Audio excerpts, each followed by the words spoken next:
Good afternoon. I'd like to open up the Brunswick Commission session for Wednesday, January 17th. If we can have the representatives from Millicent Crossing, founder Totally Free, to come forward, please.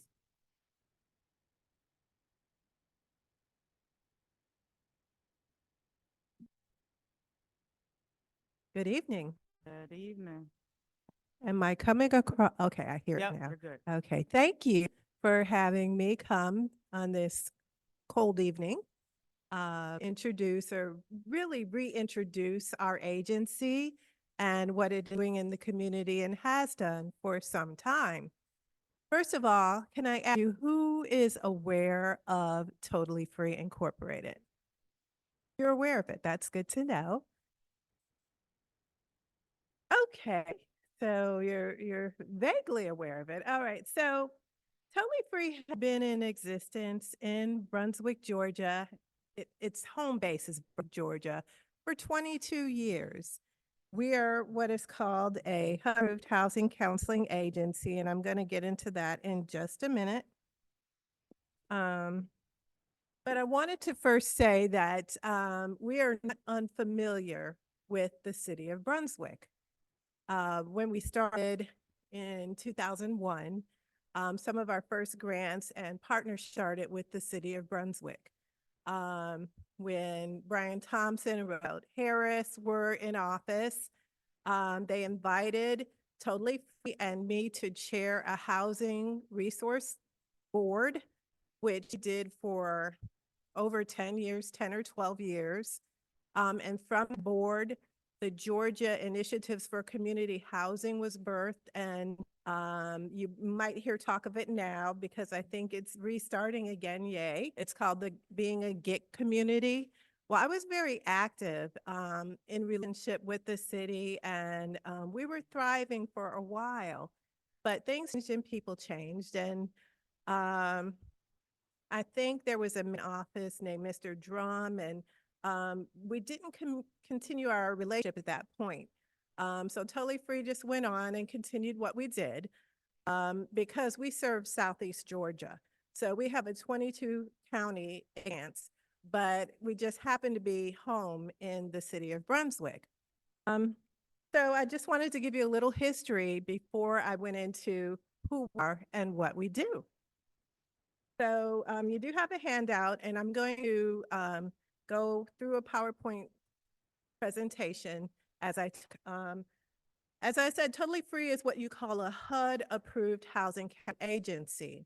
Throughout the nation, there are agencies that set themselves up to help individuals in the realm of housing.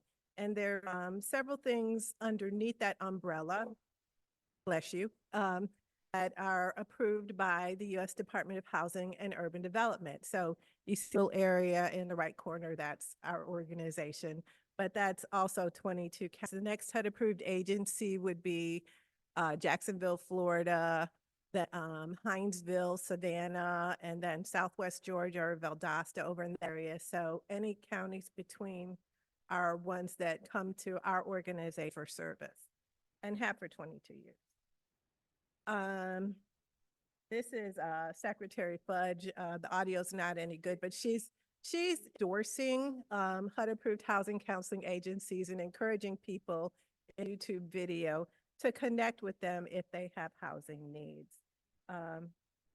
And as I said before, as a HUD-approved housing counseling agency, offer a myriad of services, but all related to housing. And I'm explaining what our agency is. I always like to draw a pie, say that we have different slices in the pie that we do for different people. So there's your pie chart.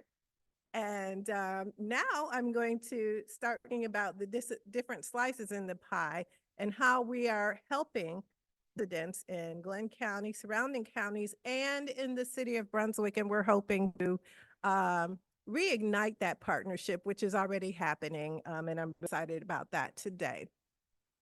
The first slice in the pie that I'm going to talk about is Home Buyer Workshop. What we do is on a quarterly basis, reach out to home buyers, and that's probably what you saw on social media. Discussion about our upcoming workshop this Saturday. I'll go into it a little bit more. In those home buyer workshops, we're bringing education to people that want to move from renting to owning. They want to break that cycle of poverty. They want to get out, want the keys to their first house. Well, we have the seminar that is just for, and we motivate them from the moment that they walk into the door until they leave. And that we chase them down and we work with them and train them on what to do to become that owner that they want to be. It is a HUD approved workshop. And at the end, they get a certification that's good for 1 year that correlates with down payment assistance programs and special loans that we also introduce them to. We also do what you call pre-purchase counseling, which is after that 6-hour HUD certification workshop. They're all excited and motivated, and then it's what do I do next? Well, that's when the one-on-one comes in. We pull their credit and we talk to them and we help them with step-by-step action plans, teach them how to move from that renting to that owning. Another piece of the pie is foreclosure prevention. A lot of people, well, not a lot of people, hopefully not a lot of people, but some people end up in a house and may lose a job or a spouse, or unexpected event happens and they fall behind in their mortgage. Well, we are certified and trained through Neighbor Works America, which was founded by Congress, to implement foreclosure prevention counseling. We have a lot of partnerships and resources we introduce them to help them stay in their homes. Next is reverse mortgage counseling. That slice of the pie is complex. We do that counseling piece all over the country.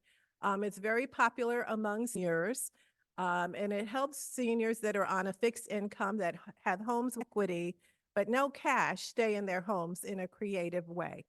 HUD loves program, and they love housing counseling agencies that do it, and it is very popular. It helps a lot of seniors, and if I have enough time, I'm going to give you an example on how we help senior on a local basis with that program. Also, there's rental counseling. Typically in rental counseling, there's an issue with the landlord. And as a HUD certified organization, we're trained on how to write to landlords and encourage landlords to help if they have a tenant that is behind, or if there are some issues with repairs that don't seem to be being addressed that may even cause danger to a person's health. We get in and write a simple letter. We're not attorneys. We're just a HUD approved agency, but a lot of times that letter helps move that tenant and that landlord in the right direction. I put acquisition and sale here because Totally Free throughout our 22 years of existence has ended up with inventory, particularly when the foreclosure scene was very prevalent. We had lenders that would literally give us properties that they ended up with because lenders are not in the real estate business. And it was a great write-off for their books to pass it on to an agency like ours.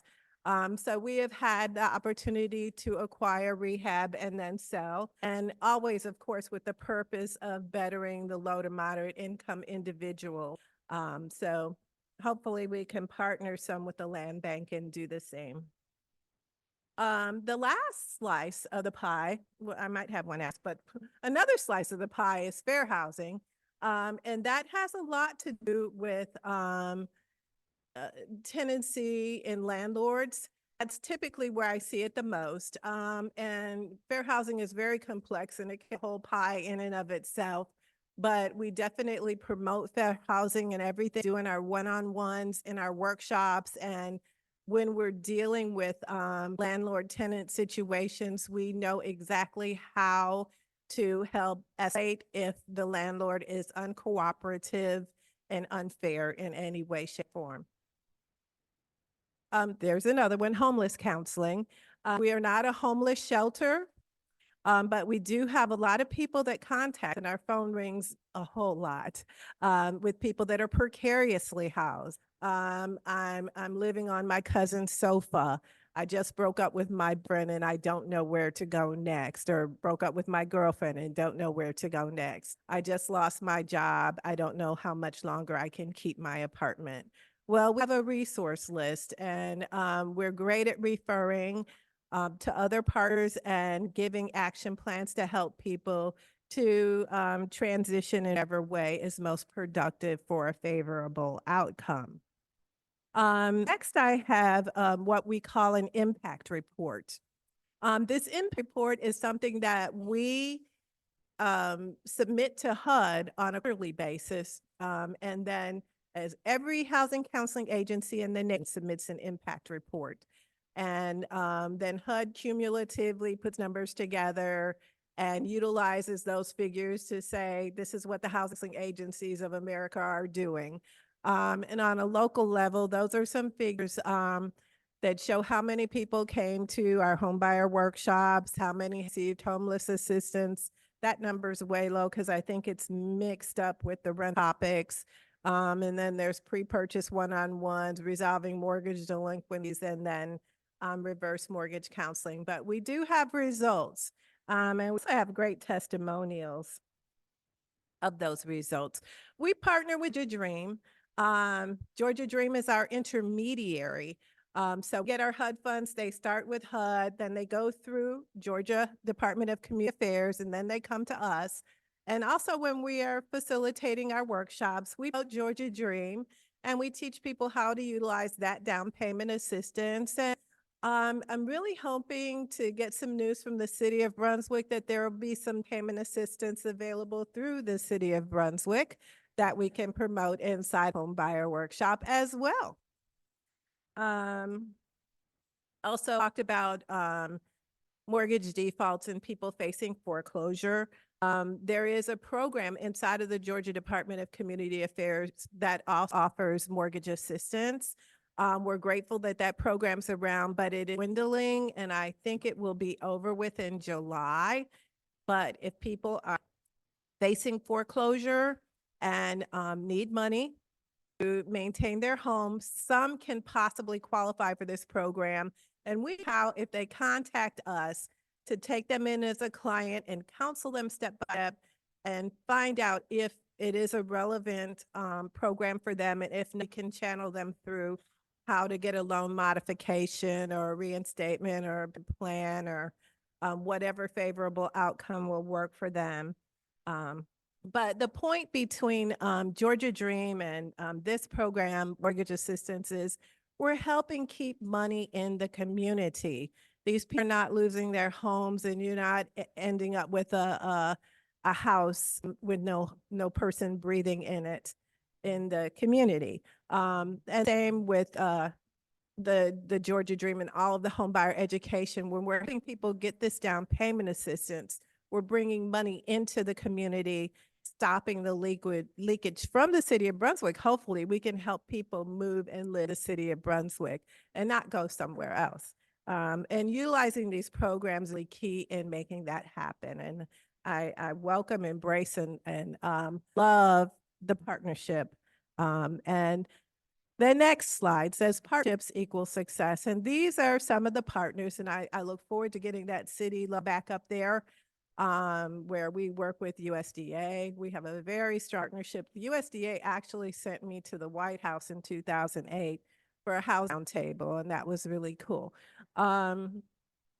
Georgia Department of Community Affairs, Freddie Mac, Troy, Truist, HUD, of course, Bank of America, and there are more.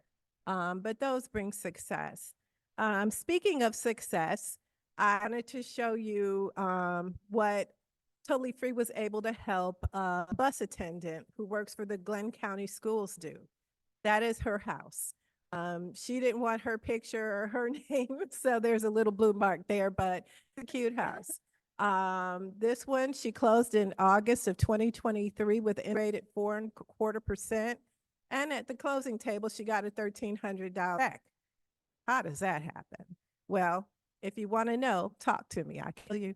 Also, this lady works for a local nonprofit, and she wanted to buy a house. She came to us, and she closed in July of 23. Her interest rate also was 4.25%, and she gets a $300 a month subsidy while she's living in this nice house, and said bye renting. This is a story that is really close to my heart. I call it the Magnolia and Pepper Tree story. Um, my friend, Miss Catherine Armstrong, who gave me permission to show her picture and name her, um, had a house on Magnolia Street right here in Brunswick, the city. And she retired and older, and she wanted to move to Pepper Tree and live in a retirement community. Her children did not want to let go of that house. So we figured out a way to make it work for both of them.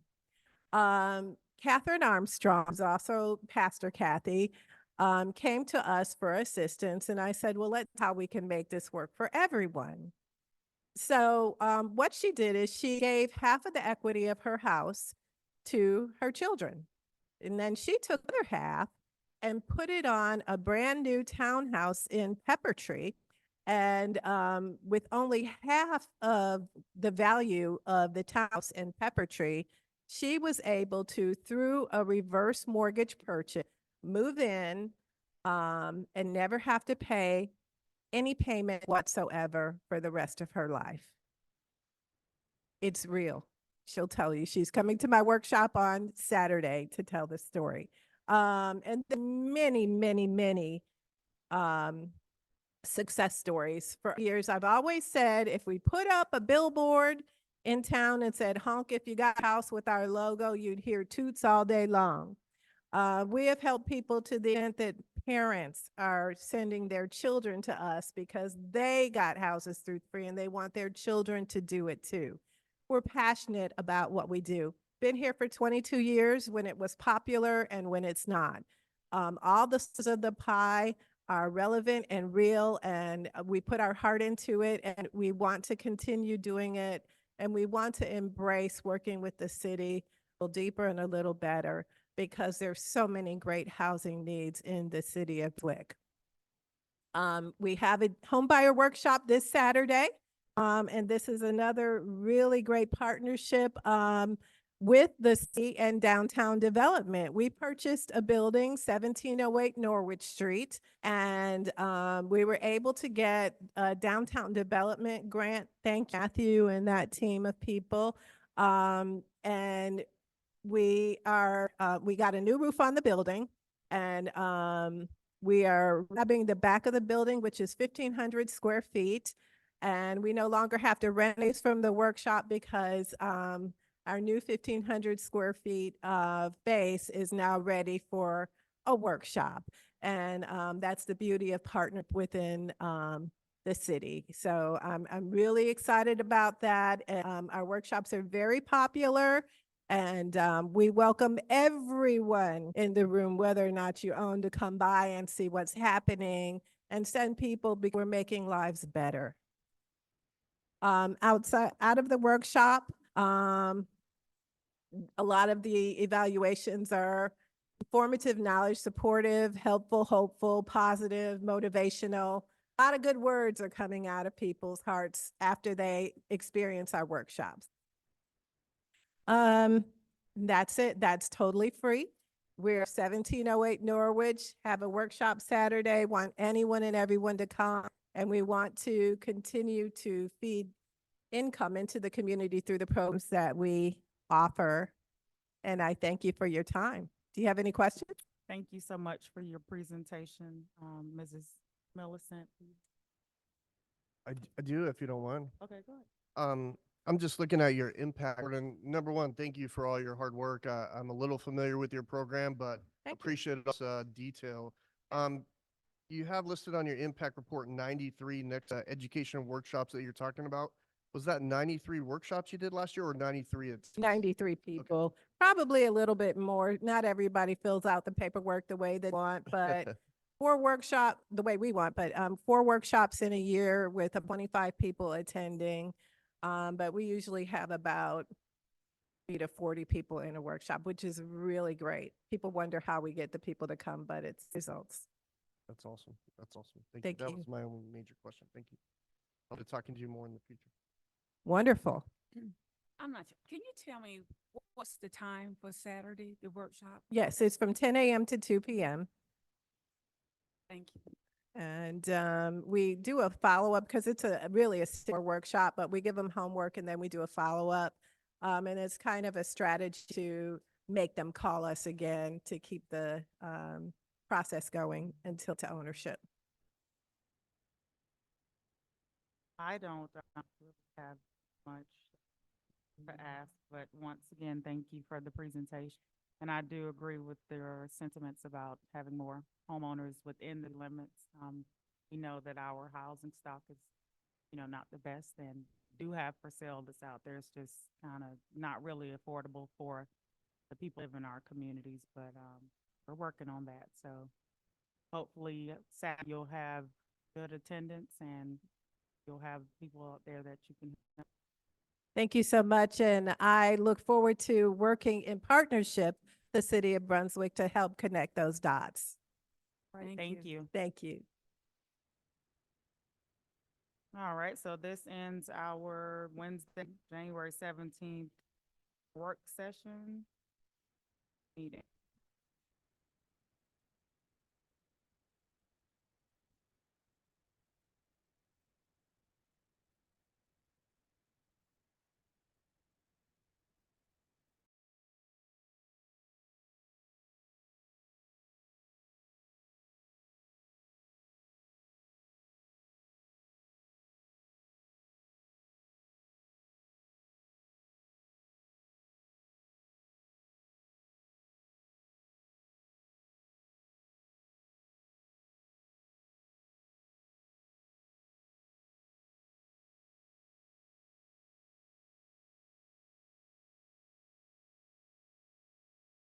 Regularly scheduled commission meeting for Wednesday, January 17th, 2024.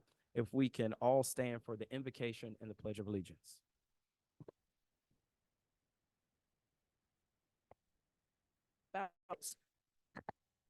Most heavenly and most gracious Father, Spirit of the one true and living. Father God, we thank you now for the assembling of ourselves together here on tonight. We now, God, for those who have come to support all of the efforts and decisions that will be made here on tonight. We pray now, God, that you would cover the minds and hearts and spirits of those that will be making decisions, God, that we will come on one accord and we will make the best decisions for the entirety of our constituents. God, we thank you now for blessing the city of Brunswick as well as the county of Glenn. We ask God, that as we move through this meeting, that you will move with us, allowing us to come, speak, to hear, to listen, to receive what it is that has to be said on tonight. We ask God that we will come together in one mind and make the best decisions for all that are here, all that will benefit and be affected. We pray now, God, that we continue in the process of unity and community as we move forward in this process. We give you praise, we give you honor. In the precious name of Jesus Christ, we pray and we say, amen.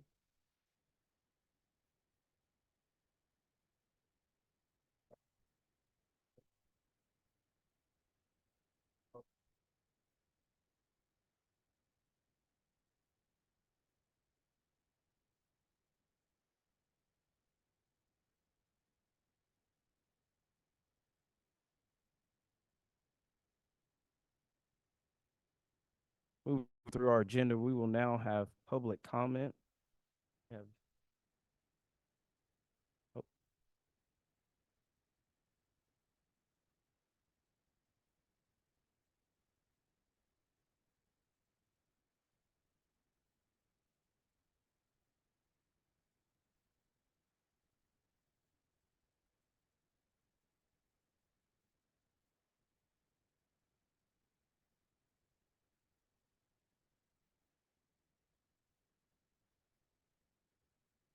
Hearing the first, do I hear a second?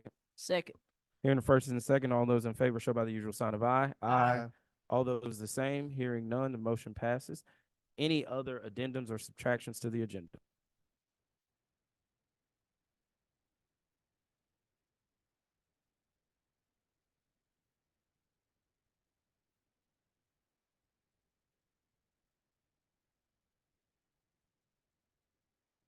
Perfect.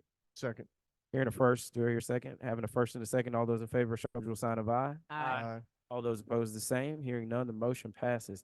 Any additional subtractions or additions? Hearing none, we will now open a motion to approve the agenda. Motion to approve the agenda as presented. Second. Hearing a second, all those in favor, show by the usual sign of aye. All those opposed, the same. Hearing none, the agenda is adopted. Now moving on to public comments. City Clerk. Ms. Bowers.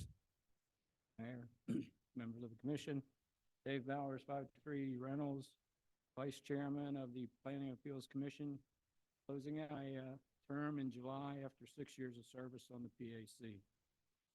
Before you concerning our Planning and Appeals Commission, we have chairman. We have no chairperson at this time. Our chairman is now the end of the dais, Commissioner Lance Savy. Why?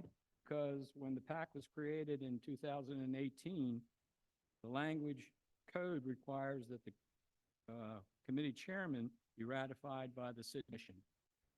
So the first item before you tonight is to ratify the chairperson unanimously endorsed by the sitting Planning Appeals Commission. Do you have any additional questions? The second is to amend the code to allow the Planning Appeals Commission to elect its own chairman. And in the future, just as every other commission, committee, authority within the city does. This requires legislative action. This is the last item on your agenda tonight. This action is a process where it requires 2 readings, and we would ask that you initiate that this evening. Again, we need a chairman. We don't get this chairman approach code changed, maybe February or March before we have our own ability to do that. And please endorse the chairman that was unanimously put forward to you by the commission. Final item that I want to speak to is the Avenue Route 17, a second phase. Again, we know where the Planning Commission stands on that. The second phase means cottages and condos on the site plan. Not what the PAC, what they were getting. The approved concept showed fee simple townhouses. Because of our old zoning ordinance and extremely loosely written zoning narrative by the developer, our recommendation in your rule gave them the right to build any damn thing they wanted. We, the collective we, need to do a better job. Everyone wants development, but everyone wants good development. That does not allow bait switch and adheres to the ordinances of the city. I'll have a new zoning ordinance, and hopefully that will help us in the future. Finally, if you do agree to approve this site plan, recommendation by the staff that a roundabout added to the Riverside Drive, which people briefly once, then it was taken off. Yes, it may be back. Anyway, I would suggest that you bond that. I would suggest that you hold their feet to the fire and not allow them to occupy these, quote, cottages and/or condominiums until it is successfully completed and accepted by the city. Thank you.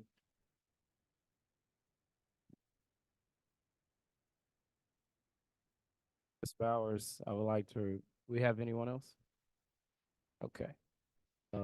Just for future references, for those who do come before us, we would ask that we remain in a state of decorum, ensuring that we don't use language that we wouldn't like our children to hear as we move forward in these proceedings. Moving on, we were now on to recognition, presentations, and award. And we have a proclamation presentation recognizing amendments to equal rights. And I'd like to call us Carla Aubrey.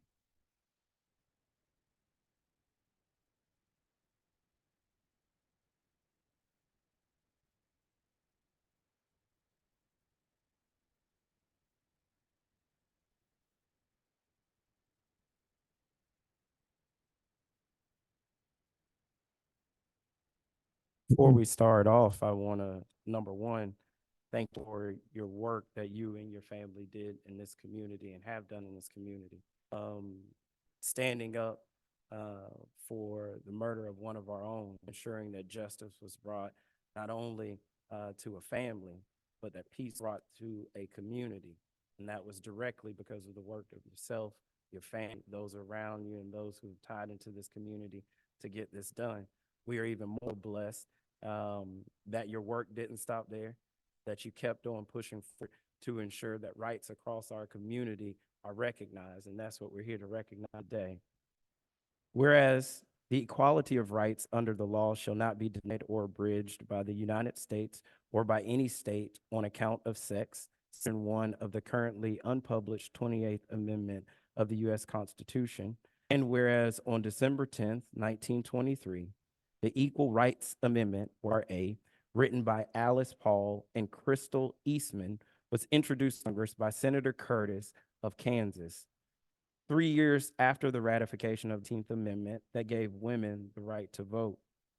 And whereas the National Women's Party sponsored the bill and continued grassroots activism across the country to advocate that it would one day become law.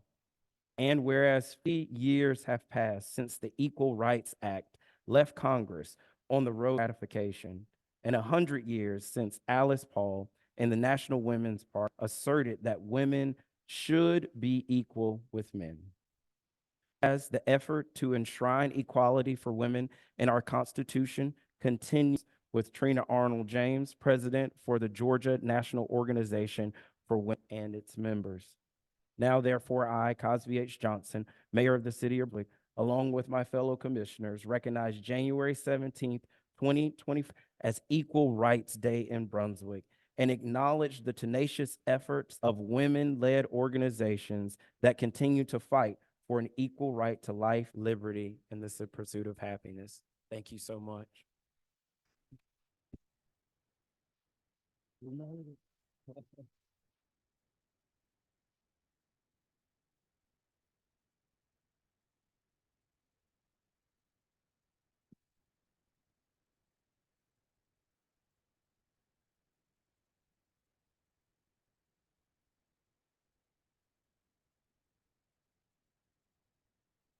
We'll now move on to the added agenda with a plaque presentation.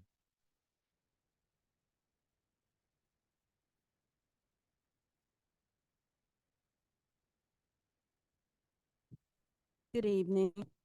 Thank you all for allowing me the opportunity to make this the public record for this meeting.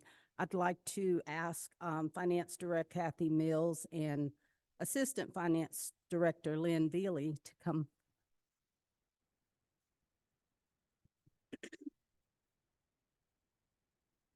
They are the dynamic duo, so I'm doing this together. Have been working together. Kathy's been here for over 15 years. Lynn has here for 11 years, and I think they've been joined at the hips and been together. So I'd like to first offer this congratulations on retirement for Vicki Lynn Veely in sincere appreciation for your 11 years of dedicated service with the City of Brunswick. We hope you enjoy your well-deserved retirement, and we thank you and just congratulate you for your service. Thank you.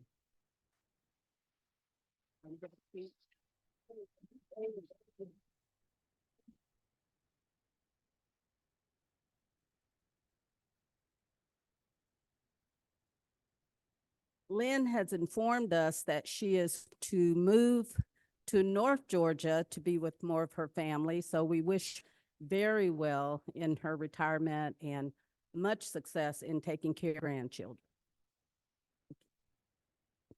Next, I would like to recognize Kathy Mills. Congratulations on your retirement, though. Kathy has been just wonderful since I've been here working finance. I think sometimes I aggravate her because I call her all the time. She always answers her phone, and sometimes I'm thinking, you answered the phone. So, but I want to congratulate her.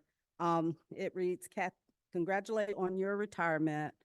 and sincere appreciation for your 15 years of dedicated service with the city of Brunswick. We hope that you enjoy your well-deserved retirement 2023. Thank you so much.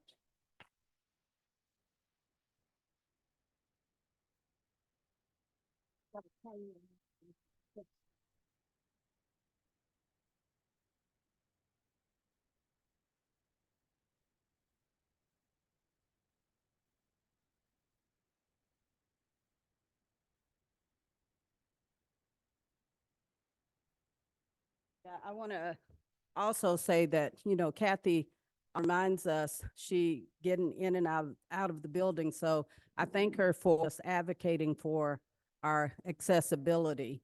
The thing is, never, when I leave City Hall, I make sure her car is gone because sometimes she'll stay and be the only one in the building. So I make sure, and she's always, oh, I'm off, okay, but I can't do it in good conscience. So thank you, Kathy.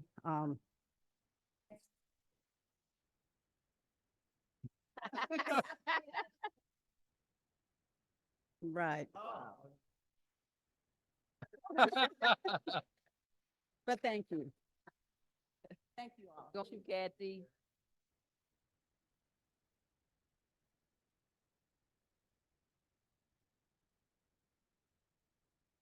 Thank you for your service over the years. I know you've through many commissioners, and we want to thank you for always being there.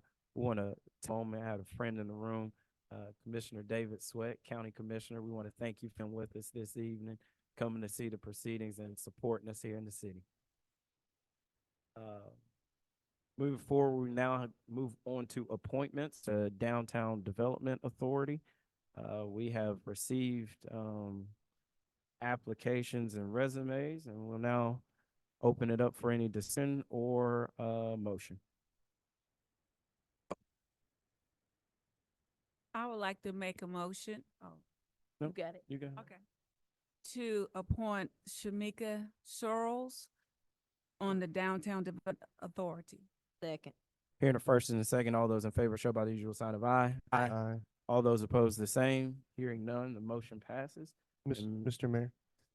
I just want to make a quick comment about all these applicants. Number one, I'm extremely excited that we've got so many applicants and qualified applicants. I'd ask the Director Hill that we continue to keep those on file as we have additional potential vacancies available. I appreciate that, Commissioner Savy, and we will make sure that we keep those applications and appreciate the growth of the DDA in our community. So we'll nod that. We'll now move on to items to consider for approval. Consider approval of January 3rd, 2024 regularly scheduled meeting minutes. We'll open it for a motion. I'd like to make a motion that we approve the January 3rd, 2024 regular scheduled meeting minutes. Hearing a first, do I hear a second? Second. Hearing a second, all those in favor show by the usual sign of aye. Aye. Aye. All those opposed, the same. Hearing none, the motion passes.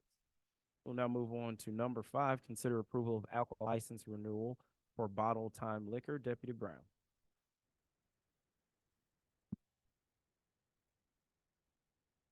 Good evening. We're here for a renewal for Bottle Time Liquors, which was deferred from our meeting on December 20th. Option for a renewal. Would you like to speak with the owner? If the owners are present, happy to have them.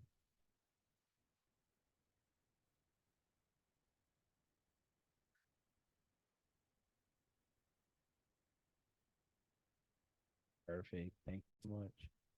And can you give us your name, please? My name is Shiley Dalal. Okay. Thank you. Give it to us one more time. I'm sorry. Sorry? Give it one more time. Shiley Dalal. Dalal. Miss Dalal. Yes, ma'am. And I think everyone has been briefed on the situation before us. So I'll open it for questions and comments direct to the owner or Deputy Brown. I see Chief is in the room as well, so we'll open. I have a question for Sergeant Davis.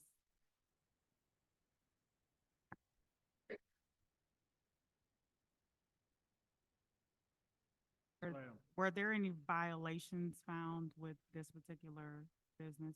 Did an investigation, ma'am. There wasn't enough probable cause that we felt comfortable enough to make a official charge with. So I'll leave it at that. We don't have enough to make a charge. Thank you.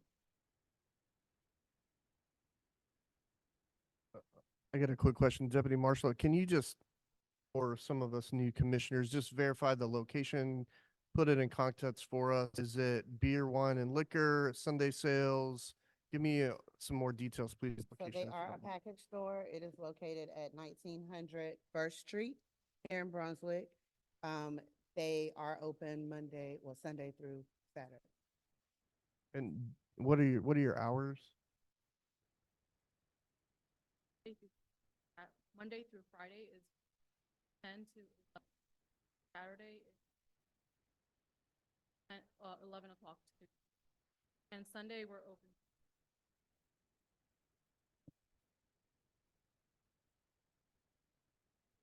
A question for Deputy Little. In the last 4 to 5 years, have there been any noted violations from bottle time? They had an underage in 2020 violation. And that is the only one within the 4 to 5 years. Thank you.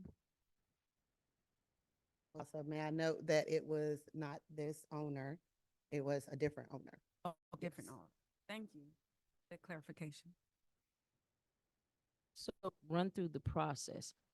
But for clarity in these proceedings, what this DIOS's responsibility is in this process and basing any decisions upon what is before us tonight and the actuality of the process of approval or denial or extension or default. In essence, and the way it would be treated right now is based on the prior record and the current owner is a standard renewal. And I know Commissioner Atkinson Williams and Commissioner Sabia have gone for one of these, but in the past, you will recall that at the end of the year, there's going to be a long list of renewals, and those lists can be done in one group. And then if there is a violation for that business for in the past calendar year, that renewal will be removed from that list so that the mass list is approved as renewed. And the city commission takes each renewal request with a violation one at a time. And then you can take the violation into consideration in making a determination to action against the license, whether it be probation, revocation, or denied renewal. But as the ordinances are written, without a violation, it will treat it as a standard renewal that is just subject to an approval or denial.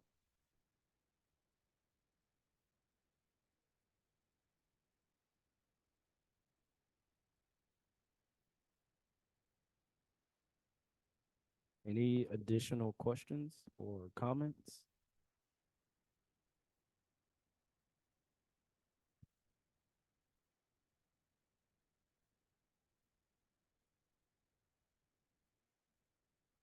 So before us, okay, we're here, it's January 17th. But the other one at the end of the year, correct? December 20th. Right, so yes, is it okay to say why we're here today, why they weren't on the agenda for the 31st so that the public can know versus? It was deferred for an investigation by the police department, so they closed. They have not sold, as far as I'm aware, and I think Chief could confirm this. They closed doors on December 31st, which would be required since there was not an active license, since the renewal was not approved, and have not been open since December 31st, as far as I'm aware. They did timely submit a renewal application in November, which placed them for renewal in December, but since it was deferred for the investigation, are now here tonight for consideration of renewal. Thank you.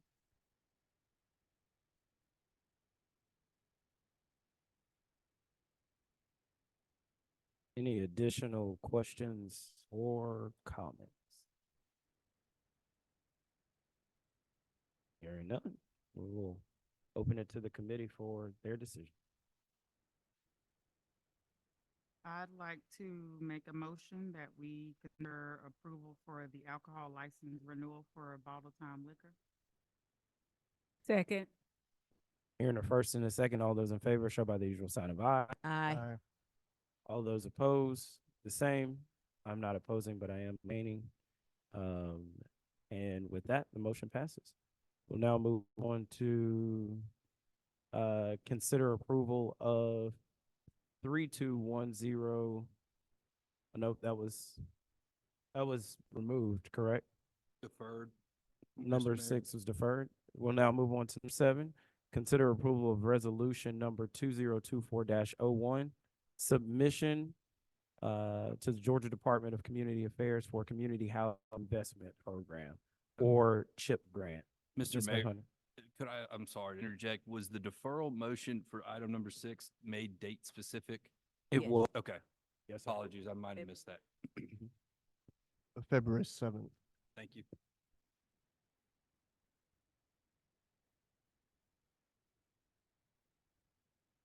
Thank you, thank you, Mr. Mayor and Commission.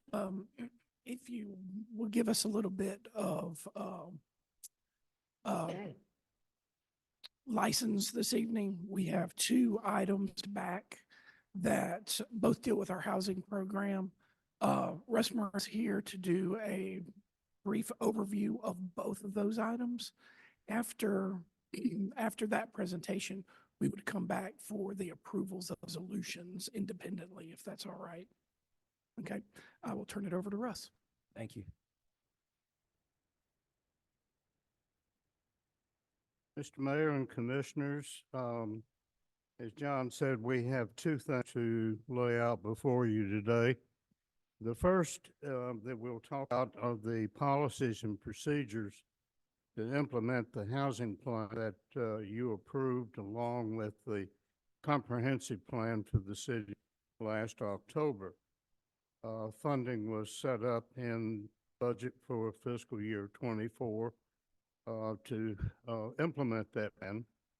And Ms. McDuffie, John, myself, Dave Bravo, and the housing team from the disaster recovery program were charged with the responsibility to present you policies and procedures for implementing that program. It's all very basic. We're establishing eligibility for citizens in Brunswick who wish to participate in the housing rehabilitation program. We've established several baselines that will treat everyone equitably as they apply to participate. The first being family income, which is based on the annual published area median income for Brunswick and the surrounding area. Based on a percentage of that average median income for families, you can earn 1 to 5 points toward total points scoring for an application to participate in the program. If there is a member family of 65 or over or handicap, you're given 3 additional points each. The median family income limit for participation is at 80% of the average median income for the area, and that amount is $56,320. This will decrease about 8% for a family of 3 below the level for a family of 4. And if your income increases, the participation number will actually increase by 8% going the other way. So income is the first level of points for participation in the program. Secondly, then we look at the house. and the rehabilitation needs. And depending on the amount of work that needs to be done to the house, you earn somewhere between 2 and 6 points. If there are severe plumbing or electrical problems in the house, there's an additional 3 points given for that. The level, finally, when you total all the points that you graded on your application and inspection of your home, 7 points is the level that under which you can participate in the program. It's all fairly standard for programs of this nature for cities and counties our size. Now, once you're selected to participate in the program, then a detailed inspection of your house will be made to determine the specific work and the cost estimate for the work to be done on the house. We'll do a feasibility analysis so that more money is not being invested in the house than it would be worth when the work is complete.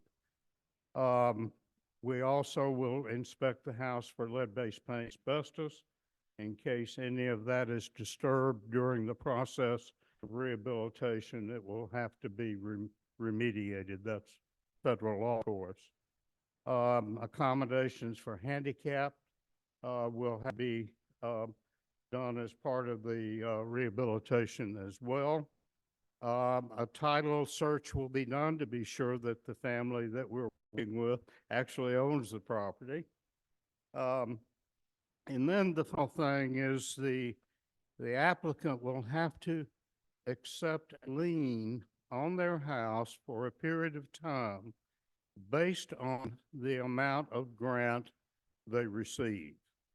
The maximum grant we estimate for this program, and we'll start out with, is $75,000. If you were to receive between $50,000 and $75,000, you would need to agree to remain in your house and own it for a period of 10 years. That does not preclude you from selling your house. If you sold it in year 10, a pro rata amount of that lien, the gift that the city has given you to repair your house, has to be repaid to the city when the house is sold. Logic, of course, is you have made improvements to the house. It increased its value. Should you decide to sell it to someone, they're going to pay more than they would have had the house not been rehabilitated in the first place. And so the city could recover that and use it again for another project. As between 25 and 50,000, there's a 10-year period, and 25,000 or less is a 5-year period. Finally, there is a part of this program that we can work with owners of rental property. And the reason we included this is 68% of all homes in Brunswick are rented. And we have a housing problem. We have a housing condition problem. And rental housing is one of those problems. So we have created a program, a variation of the program to deal with rental property if the owner wishes to. In the first instance, only 50% of the estimated cost of rehabilitating a rental property can be made available to the owner of the house. The owner income cannot exceed 100% of the average income for a comparable individual in the Brunswick area. If it does, each percent over 100% reduces the amount of the grant by the same amount. As I mentioned, we have a lot of rental property in Brunswick, a very high percentage, and to achieve the goal of rehabilitation of homes in neighborhoods and neighborhood revitalization, rental properties have to be dealt with, and we are offering a modified incentive to enable us to do that. The other thing that the owner of the property will have to do is keep rent on that property affordable for a period of 5 years after the house is rehabilitated and it is occupied. Finally, we have established a target area and a focus area in Brunswick to begin the work of this program. It is in the Newtown area. It was selected. We have a map. John, yeah, there we go. It ends at Gloucester and goes northward to First Avenue, I believe it is, and between Castle and the east side of Martin Luther King is the target area. Within it is a smaller area, focus area, that has the highest concentration of home needing rehabilitation that we found in the city. The entire Newtown target area likewise has a very high percentage of homes that need rehabilitation. We are picking a target area so that the work that we do can be seen. It can be felt. If we spread the activity of this program over the whole city, it would be a long time before visually you can see the results of the program. And so those two areas were set aside as areas where we will concentrate our work. In the event there is an opportunity to solve a problem in another part of the city that is critical, we will come to you with that case, and we could step outside of the target area and take care of that issue or problem.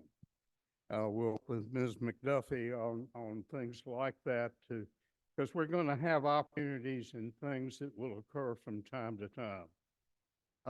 There will be other changes suggested to you in the future on the policies and procedures as we begin to work with developers to build new housing, incentivizing them to do so. We want to see what types of things we need to do in order to get new housing development moving again in Brunswick. Not much has happened, as I think you all know, in the past 20 or 30 years. That is very briefly what the policies and procedures are. Each of you have been briefed individually.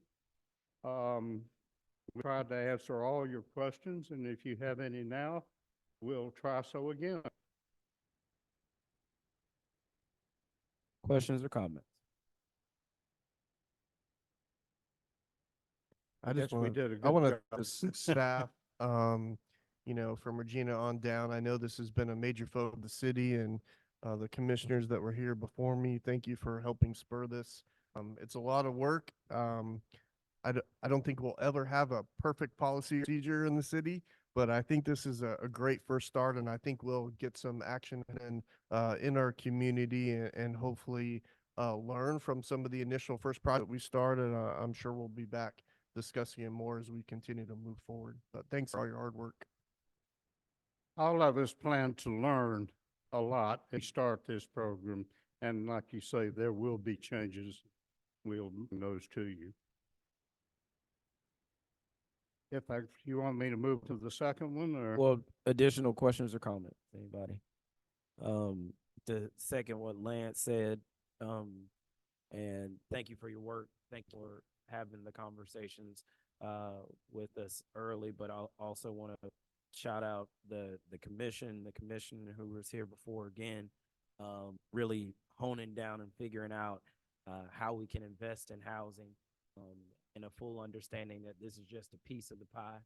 We got other pieces coming very soon down the road that not only include the home repair stuff talking about here, but also things that we need to do in Atlanta to ensure that we have a smart homestead exemption, legislation that protects housing prices as we see development in our community. So we want to, while we are helping homeowners been here for a long time rehab their homes, ensure that their home power, the value in their home, we're going to do that. But at the time, we want to protect that property value with the things that we have to do in Atlanta, as well as the other housing pieces to this that we need to approve a little bit later. Questions for you, and you could just tell me what you think about it offhand. I see that there is a for the rents. Rental is something important to me because I think we run a fine line in Brunswick between rentals and slumlords.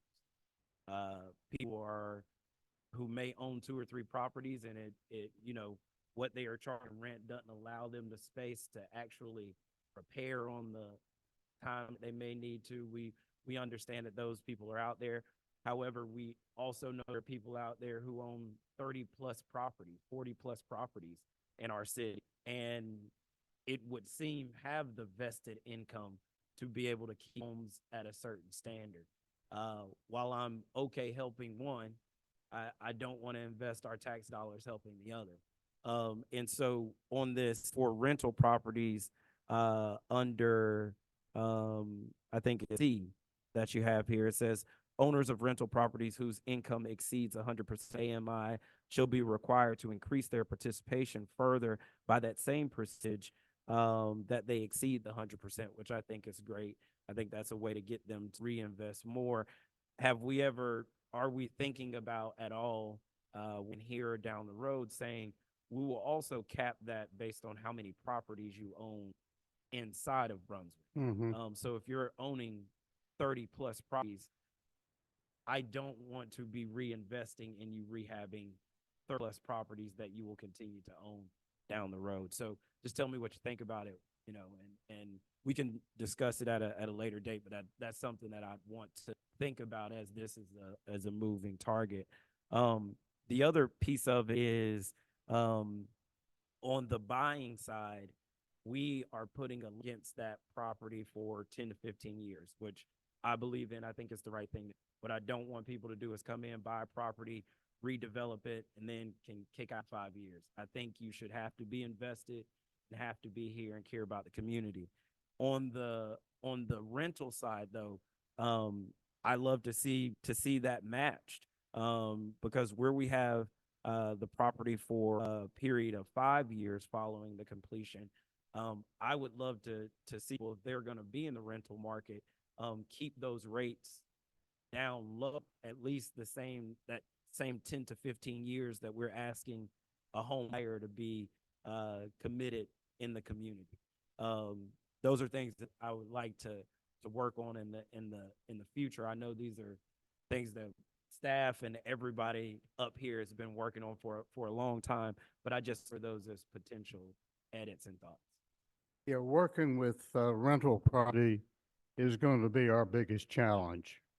We may find that some owners of rental property, particularly individuals who have left the area and live somewhere else, would just sell the property and not rent it anymore or own it anymore. That gives the program an opportunity to possibly create home ownership. The reason we use the 5 years is they're only getting a 50% grant. Most of them are going to be paying, most of them are not even going to get 50% because their income is going to exceed and it'll get reduced. You're right, we need to learn from the experience of what it's to take to get rental property rehabilitated in a fair and equitable way, and we'll do that. I appreciate that. Before I go on to one more questions, any question or comment?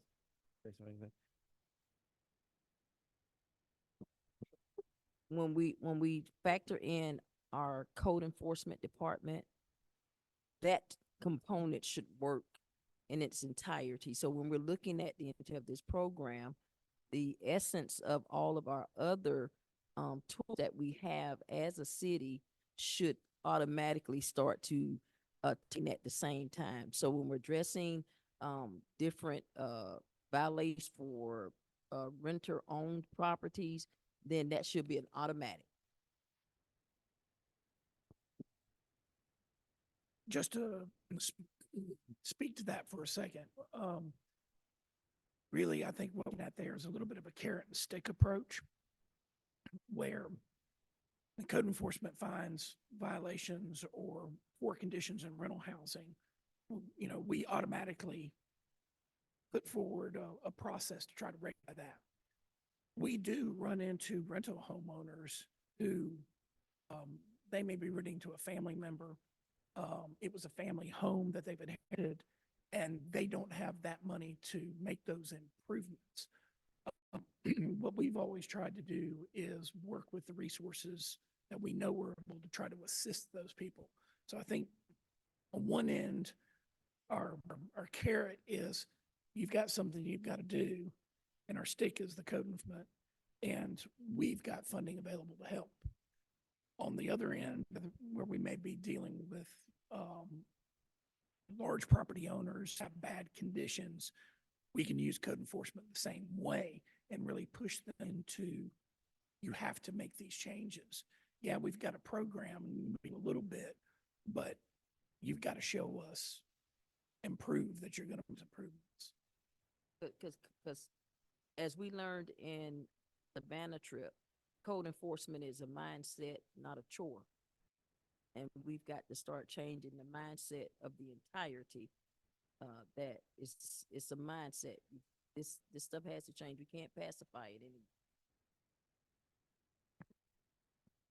And one more quick for you. I want to say thank you. I love the fact that the program is capped at that 54,000, because that's going to allow us to focus on those who are in need and ensuring we focus on the population that's in place. I want Mayor Pro Tem Harris and Commissioner Roll. I know affordability has been something that they have been focused on the entire time. So I wanted to bring that up initially when we have those follow-up conversations about the rental portion. If we could just, as best we can, see if there are any models can look at that stretch that timeline just a little bit that work. I want to get us off and moving in the right direction. I don't want to hamper us with anything that keeps those who are renting from entering the program. That being said, so I know when we initially talked, we talked about ensuring that our lanes of jurisdiction, if you will, reached Albany Street. And I wanted to make sure that the community knew that that was included. The main thoroughfares of our community that need the most work and the most help.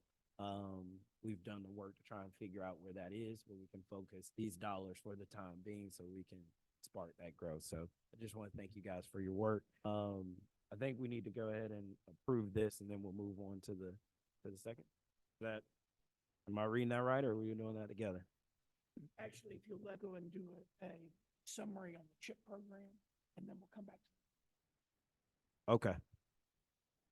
Part of the good news tonight is because you have an affordable housing plan and you've given the resources and now the mechanism to carry it out, we have an opportunity to apply to the Georgia Department of Community Affairs for a very unique program that they added here. It will be a grant of $1,500,000, which would enable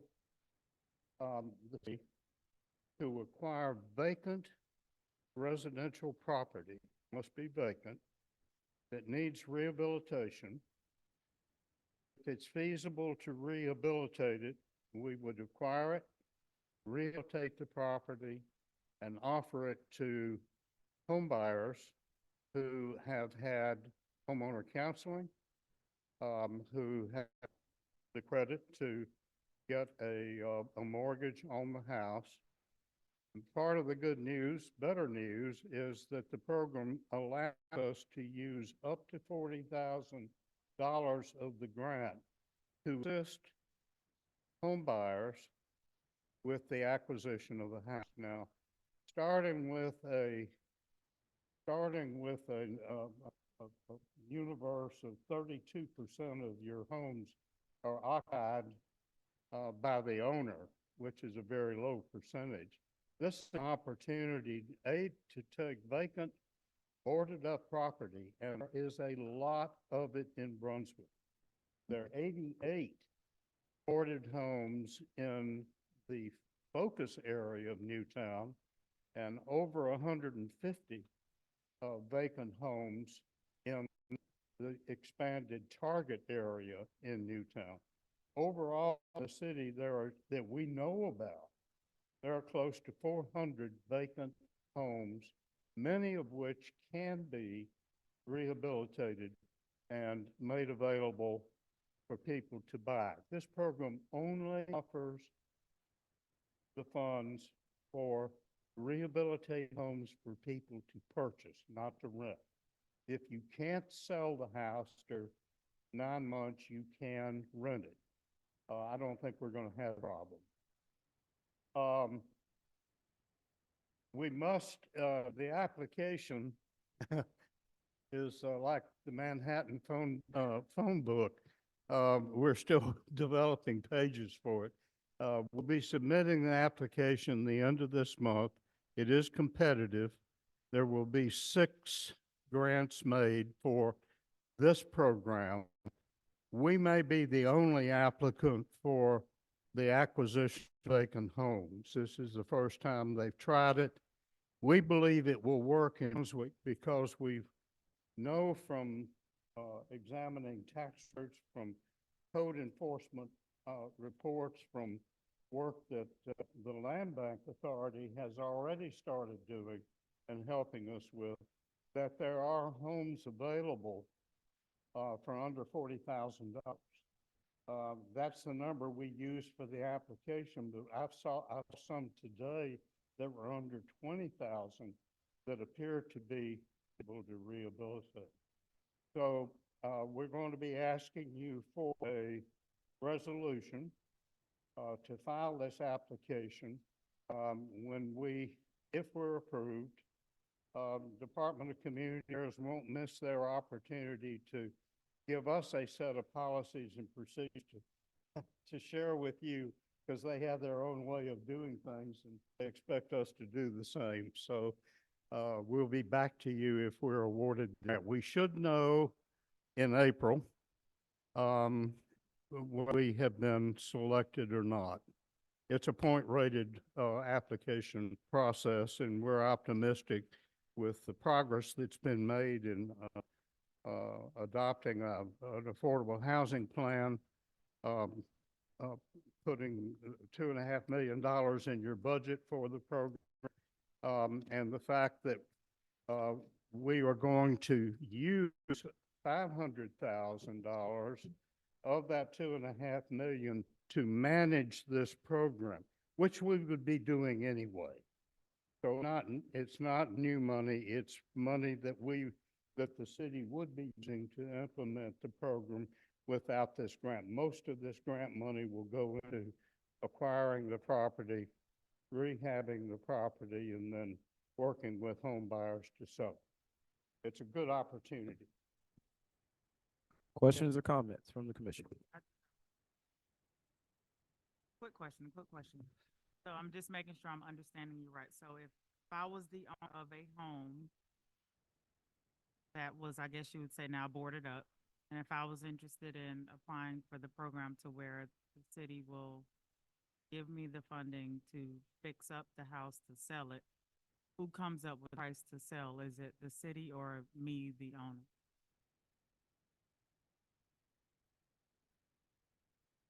Mm-hmm.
Just making sure.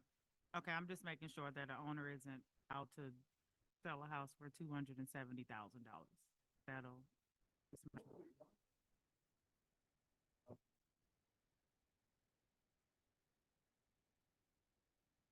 Oh, I'm gonna interrupt you quick so you can talk into the mic because there are people online. I just forgot that.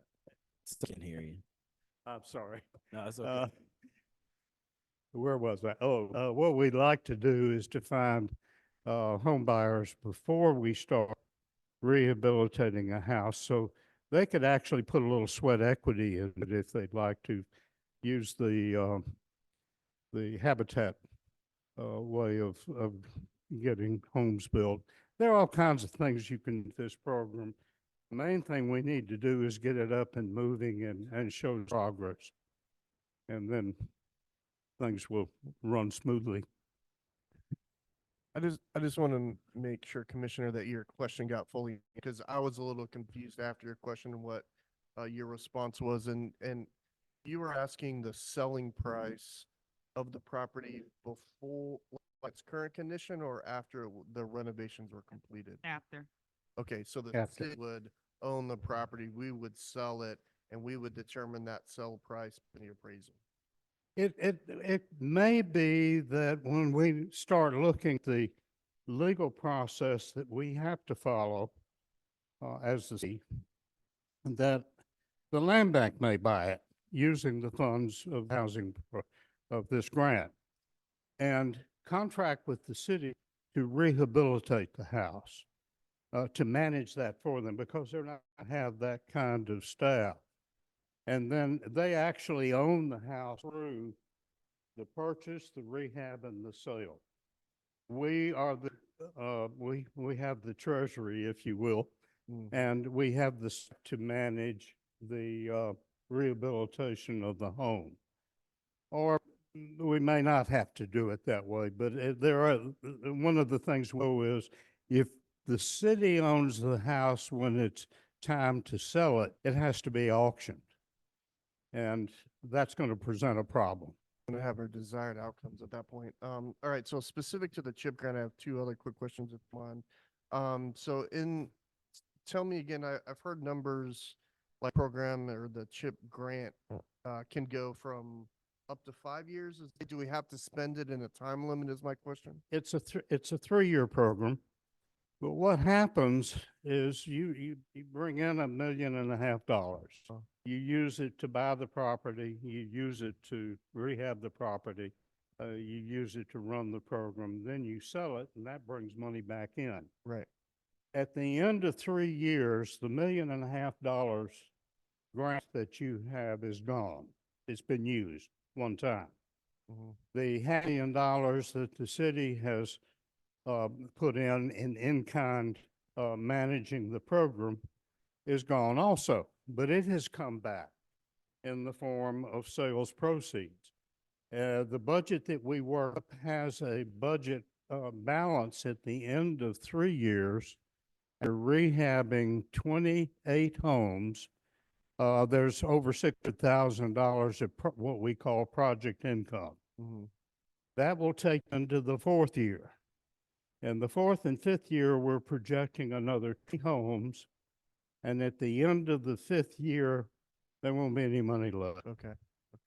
Good. I guess my last question had to do with that 100,000 that the city is matching. Is that match or is that in kind? And because in your notes it says IE program staff, so I'm looking at $500,000 for 3 years for staff. Oh, Well, we're running while this program is going on, we're running the city. We have housing rehab specialists. We have intake specialists that will take applications. We have inspectors. We use those people to do this work as well. It's add-on work, but it carries with it a value that's the in-kind total at over 3 years of $500,000. perfect. Thank you. That answered. Yeah. So comments, and I see David Bravo in the back, and I see Shifted. every time somebody's saying something on this. Yeah, But David's about to get real busy. but I see him shifting because David also has valuable input and information regarding that CHIP program Mhm. and the HOW program, because it's actually currently under David's purview.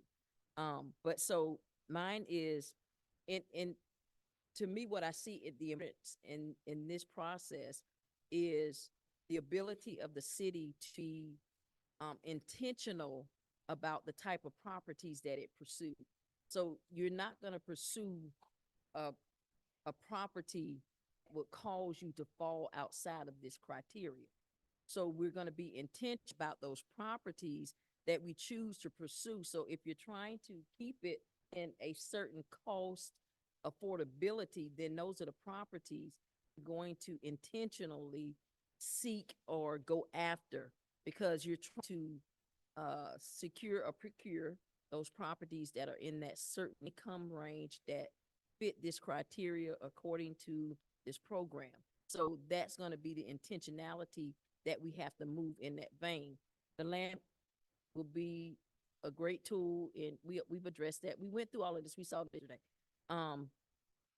But the criteria and the acquisition disposition, I think, is some of what Commissioner Rowe was talking about as well, is our acquiring these properties, the type of properties, the intentionality, the acquisition process, so that we can be intentional in our disposition process and remain within that criteria. Well, just as we'll be working on bringing people into that own homes into the rehab program, we'd be doing the same thing, looking for renters who seek home ownership, and then take them into the program so that when a house is available, they will have finished homeowner counseling. Their credit will be straightened out if it needs to be straightened, and they are ready to become homeowners. So we would include in this process a pre-approval type of process, be it through the city or other organizations that specialize in. Right.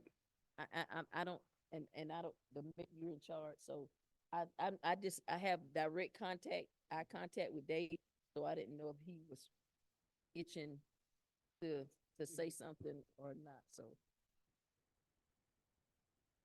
Mr. Bravo, if you have something, please, we don't want to miss out. We got some friends online. We don't want to leave them out. Part of what Ross is saying too, the pre-approval process also is going to involve nonprofit, which is located in Brunswick. What was the name of the was here? Totally free. We already met with them, and we basically discussed some of the plans and the goals that we have with the program. She was thrilled, and she agreed that she was going to be part of it, so she can provide the proper training sponsored by HOD. So it's what we need in something like this. This is legit when it comes to pre-approval processes, which is really important because you're investing a lot of money in a family, for example. So obviously that's going to be part of the requirement. So those conversations are already in motion with that nonprofit, and they're more than happy to be part of it. And David and his staff and Roxanne and her disaster recovery staff have already been doing these things, and they're going to work with this program as well. It's a collaborative thing that Ms. McDuffie set up at the very beginning. Everybody's been a part of developing the policies and procedures. They know what the grant's all about, and we've had a lot of mutual help. Because what we don't want to fall into, and I'm going to speak G word, gentrification. I've got to put that word out there and let it float around and let where it needs to fall. But when we're looking at gentrification, we also have to understand that the areas that these houses are going to be in will be in areas, I'm gonna say that I live, because I have a lot of heirs property in my community, in my area, my direct. So we already know that it's going to fall within those what are considered now low to moderate income areas. It's no way around it. It is what it is. It's the truth and it's gonna be that. And we have to be intentional in our movement in that because you're gonna have investors that are going to be salivating. Like, oh yes, here we go, we got them, because we already have them in our area. But the mentality and the understanding should be is that some of these areas, while having a lot of dilapidated properties or abandoned or vacant properties, are also mixed communities. So they're not just primarily African American communities. So when I'm looking at that, I'm looking at it on that hand, but I'm also looking at it on a versatile, a diverse hand, because gentrification, in my point of view, it hits certain segments of a population, be it their ethnicity or be it their ability to earn an income. And so now we've got to be intentional that we stay in the mindset of the design of this program, because you're going to have all ethnicities of people that are going to be affected by this. And I think when we start talking about gentrification and all of that stuff, we all forget that low income has no color when you get to certain areas, or certain means of the ability to earn an income. So it can hit anybody. It seems to hit African Americans most often, but there are mixed areas that have mixed communities, and they too have limits to the ability to earn an income. And so when we're looking at that, that's where that intentionality should come and the focus should be, because you got it as bad South End as you do in the middle of town at Newtown and stuff. So we want to ensure, and I think that this program, and people don't like to hear you say gentrification, but it's real as the word that it is. And how you define it now, and these people have different ways of defining it. But I think when we talk about the ability of a person, ability to earn an income and the affordability that they have to have the American dream or the right to own a home if they so choose, then we have to be intentional and we have to stay intent within the parameters that we set for this program. And I would just echo not just gentrification, but displacement as well. Exactly. Any questions or comments?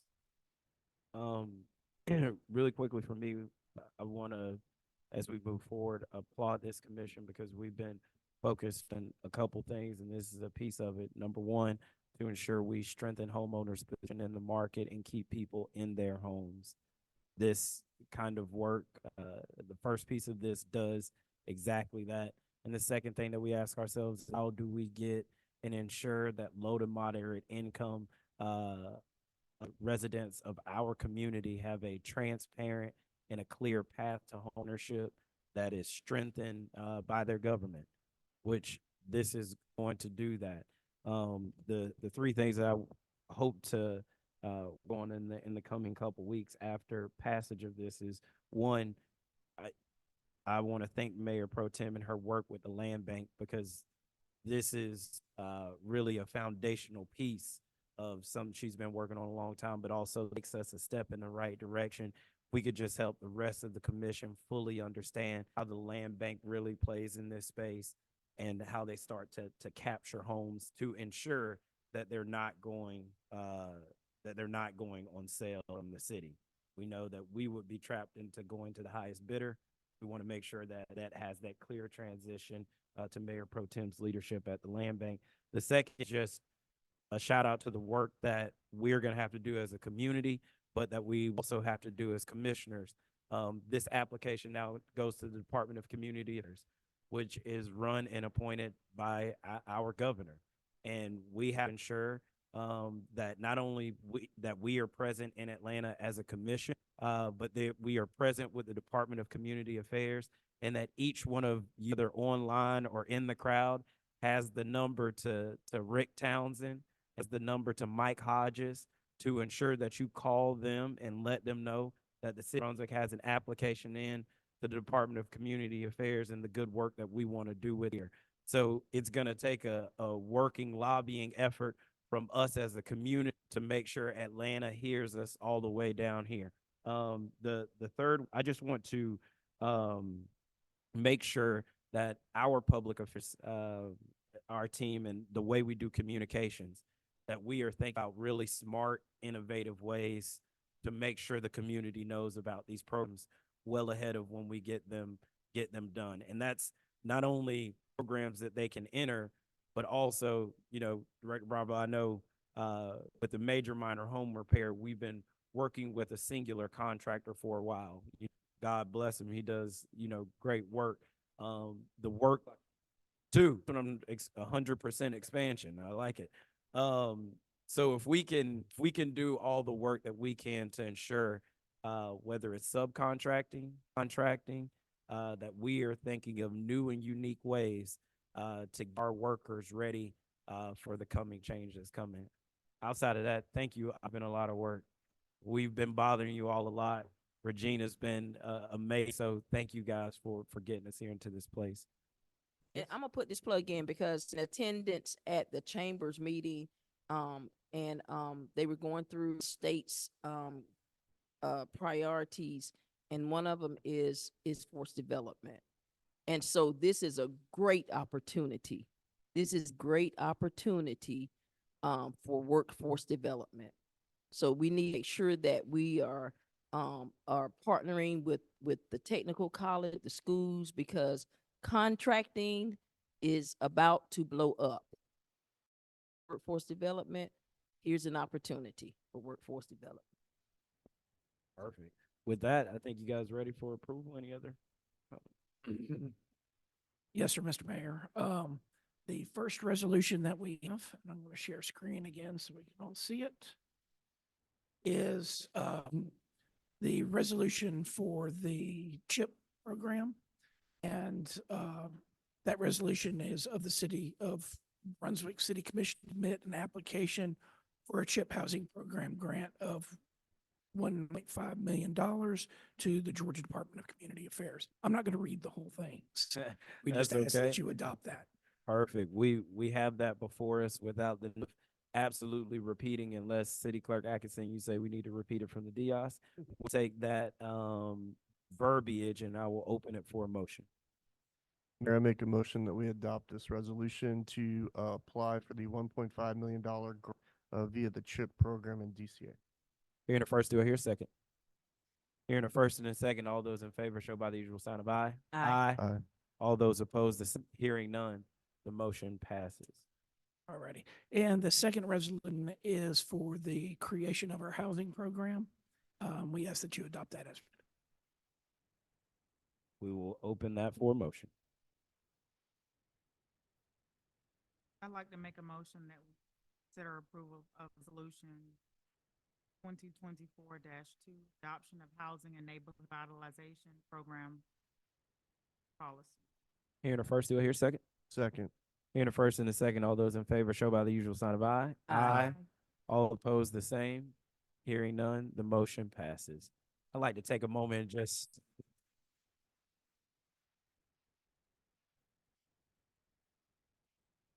that is a lot of work by a lot of people over a lot of time. And we will continue to push those things forward. Thank you all.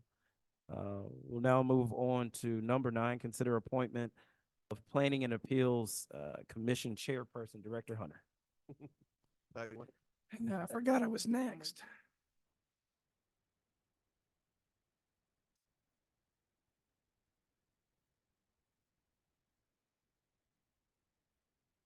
Thank you again, Mayor.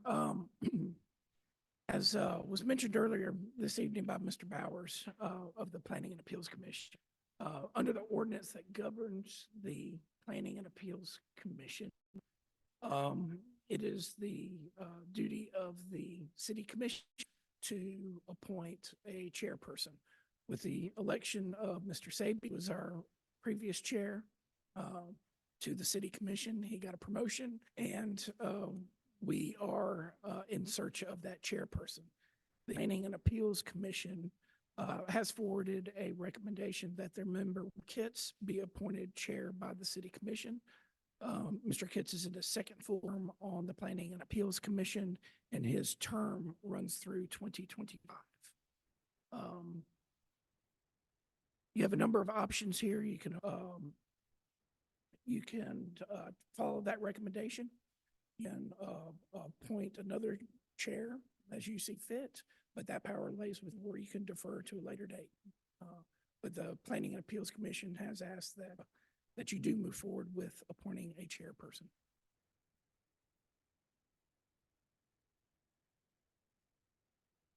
Questions or comments? They said option. Great. Or defer. Mr. Hunter, can you refresh my memory on the vacancies that, are there any current vacancies? And if not, Well, with your movement to the city commission, we do have a vacancy for the remainder of your term. So we will need to appoint someone to the Planning and Appeals Commission. So there is an open position as well as need for a chairperson. Yeah, this is just my thoughts, and we could, again, I don't make motion. I think it would behoove the commission as a whole to meet with whomever the PAC has put forward, to have a chance to meet with that individual, one, to have a conversation about the future of the PAC, what that individual sees as their future role, whether in leadership or otherwise, as well as give time for the commission to vet Commissioner Saby's potential replacement. That being said, I think the larger question that I would have inside that is, in talking about deferral, does that cause any work before the PAC? It would not pause. The PAC elects their own vice chair who serves in the absence of the chair. Mr. Bowers, who spoke earlier, is the current vice chair. He is, his term runs through June. Okay. So they are not lacking leadership at the moment. Okay. So if you chose to defer or have conversations with their recommendation, Right. it doesn't stop our progress. Okay. Here, I would go out and however to do that. But the planning commission has done what said. It appears to be unanimous. It appears to be unanimous. Yes, it was. Okay, it was a unanimous recommendation. So for me, but I'm gonna see.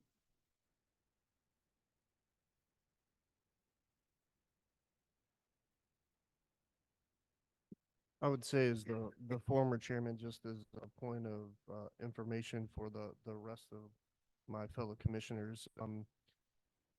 Previously we did have, I guess previous is not the right word. I will say that Mr. Bowers does travel a lot. Unfortunately, is required to zoom in quite a few times. So that would be my concern, would be that the vice chairman, if he were to continue to serve as acting chair for an extended period of time, I would be concerned with his potential access to information from staff and maybe some of those meetings that are required in that position. Well, additional. I have a question. You did say once they select him or an individual that's currently on the committee as a chairperson, then there's another vacancy that we have to go vet for another individual. So we would only have a single vacancy regardless of your decision tonight. So if you appoint a standing member of the Planning and Appeals Commission to chair, there will still be one vacancy. It wouldn't create additional vacancy in it. They would still serve on the committee the same way. They're just the party who's running the meeting.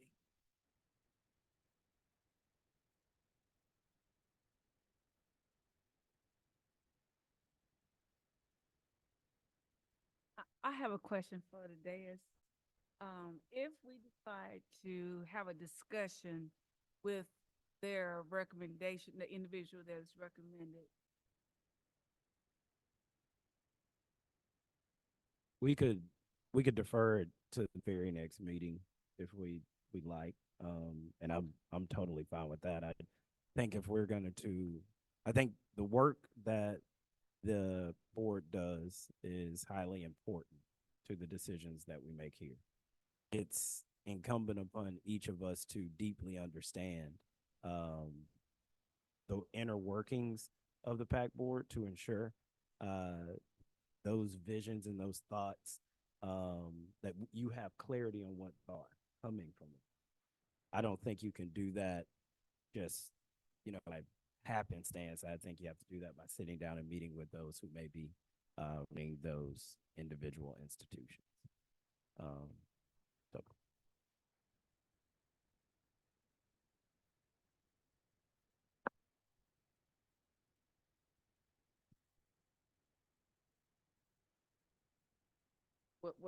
what are we doing here? Are we calling for a motion or what? Because for me, and I can only speak because I've been in this chair for a while, so I have the understanding. And for me, if that commission who works with this person, if they're settled with it, we still have processes that these things still have the appellate process, whatever it still comes before the commission will have, but understand that we have new people that may need to get to a comfort level from where they are now. So for me, I'm good with PAC has chosen, but I can't speak for the entirety and those who may not the comfort level that I have. But I'm just letting it known that I'm comfortable with what the PAC has presented to us. But that's me because I have an understanding of the process.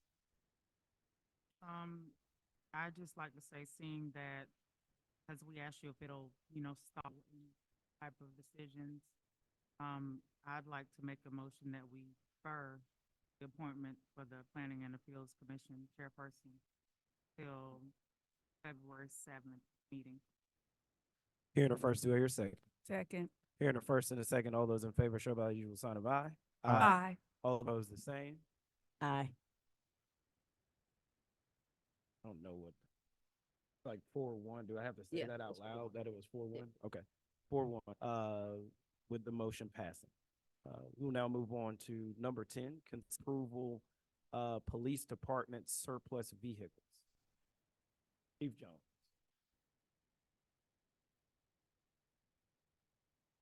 Evening, Mr. Mayor and Commission. This evening, I'm bringing 11 older police vehicles to you to ask them to be declared surplus. These vehicles are due to their age and the expense of upkeep. They're just no longer needed by the department as we replace with new vehicles. And every year or two, older vehicles to you to get declared surplus. Go to Gov Deals, Rick Charnock, Public Works usually takes care of that. Gets those vehicles auctioned and that money goes back into city general fund. So this evening I have 11 for your consideration asking to be surplus. Thank you, Chief. Questions or comments? My question is, considering some of the vehicles, and our recreation department, have we looked at any of these vehicles as potentially being usable by the recreation department? That they're not usable, just need to get rid of? Okay, just wanted to check on that. All right. And when we sell these and auction these items off, you said that goes back to general fund, but city manager, are they in the general fund? Are these, I want to affect his dollars? So is it still line item for the law enforcement and police department, or just straight up general fund? Well, it's in a sale of property line item, which is a general line item. It's not designated to a department. But we have bought vehicles for the department and allocated funding for those. Thank you. Only I had is I wanted to make sure, number one, thank you for the work that you and Officer Review and others have done recruiting new officers, bringing on new recruits, bringing on more people into our force. I know it's been a long journey, but we're seeing the fruits of that. So I want to thank you, Chief.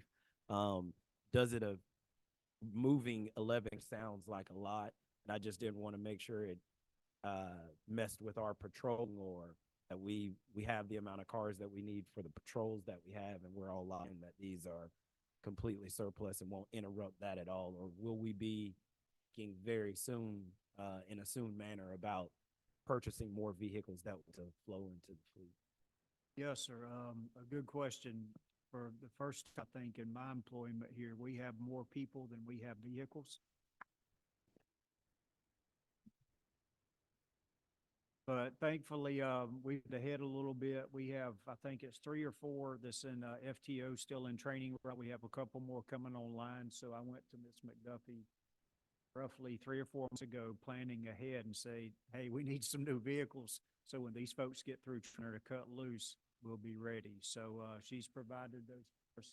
Appreciate her participation and cooperation in getting us those new vehicles. We're still waiting to get 5 of them, but hopefully they'll be here within the next month or 2. I appreciate that, Chief. Thank you. Any additional questions or comments? Hearing none, we'll open it for. I make a motion that we approve these surplus vehicles. Hearing a first and a second, all those in favor show by the usual sign of aye. Aye. All those opposed, the same. Hearing none, the motion passes. Thank you, Chief. Now for City Attorney's items, Director Hunter, discussion amendment to Planning and Appeals Commission. Thank you, Mr. Mayor. This is my last item. During the work to revise the zoning ordinance, members of the PAC determined that there were inconsistencies between the bylaws and procedures that have been adopted by the 2018 and the ordinance that governs the formation and powers of the PAC. During this past summer, a subcommittee was formed to revise the bylaws and procedures of the PAC. From those bylaw and procedure revisions, a number of recommended revisions to the PAC ordinance were developed. Most of the revisions technical. They deal with some of the lengths, some of the renewal dates of terms. Most of our city commissions, the term ends at the end of the fiscal year in June. And for whatever reason, when this was adopted, their term ends in December, but all their appointments run from from July to June. So to make that consistent, we made those changes. There's some inclusion of the state guides to limit the number of meetings you can participate by teleconference in a calendar year. That's something that might have the Zoom world that we live in now. The most significant item within those revisions was a request that the city commission consider revising the ordinance to place the election of the chairperson of the Planning and Appeals Commission in the hands of the Planning and Appeals Commission. That is something that your current order, as we just discussed previously, lays in the hands of the commission to appoint that chairperson for their term, and a term is 3 years. In staff's research throughout the state and how these things are handled, you name the way that it could be handled, and there's probably 10 different ways that communities handle this. So it really comes down to whether or not you desire to have the Planning and Appeals Commission to set up their own chair and vice chairperson as they are operating, they know who's there, they know who participates, they know who can serve in a leadership role, or you can continue the current process of naming that chair yourself, following a recommendation from the membership. So that's a quick summary. In the packet, you had a clean version of the ordinance and also a red version. I'm happy to go over any of those details and answer any questions you have about this was a cooperative element between a committee put together by the PAC board itself, and the city along with myself. So I think we got everything covered that was formative in the PAC ordinance. I have a question. Sure thing. Since we deferred appointing a chairperson, therefore this particular amendment this has to be deferred as well. Am I correct? Or No, it would not. So, so gaming out differences that you have, if you agreed that these changes are things you wanted to incorporate into the planning and appeals ordinance, Mr. Corey can correct me if I'm wrong, this can count as the first reading of the ordinance. Correct. And we would come back at the next meeting anyway. This would be posted publicly. We'd take public comment. We hear public comment on this ordinance at the next commission meeting. And then you would have the chance to adopt it then. You could, if you didn't want to make that change or other changes that you would like staff to investigate and bring back as part of this ordinance, you can go and do that work and bring it back to you at a future date. Or if you like the ordinance the way it is and don't want to make any changes, you could deny this and leave it in place. I would just like to note that we did not present it as a first reading for this evening because there are some things that staff would like to also review and research.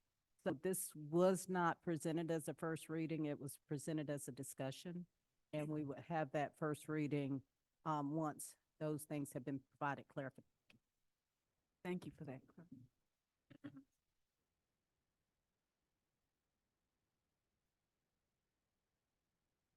Any additional questions or comments? Hearing none, Dr. Hunter, I'm sure people will probably email you or call you and get in touch with you and City Attorney Corey. If there's nothing else, we have anything for execution? Yes, litigation. Litigation. So we will open for an adjournment to executive session. I make a motion, Mr. Mayor, to adjourn to executive session. For the purposes of litigation, hearing it as a first, do I hear a second? Second. All those in favor show by the sign of aye. Aye. All those opposed, the same. We are adjourned for executive session.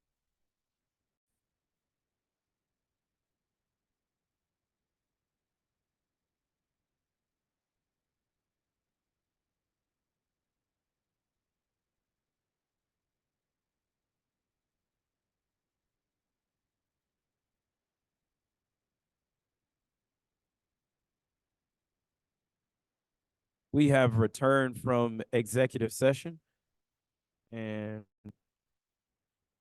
we will open it for a motion for a decision that made in executive. I make a motion, Mr. Mayor, that we accept the insurance release from Gaines Co. Insurance Company in the amount of $8,000. Hearing first, do I hear a second? Hearing first and a second, all those in favor, sign of aye. Aye. All those opposed, the same. Hearing none, the motion passes. We'll now open for adjournment. Motion. Hearing first and second, all those in favor, show by sign of aye. Aye. All those opposed, the same. Hearing none, we are adjourned.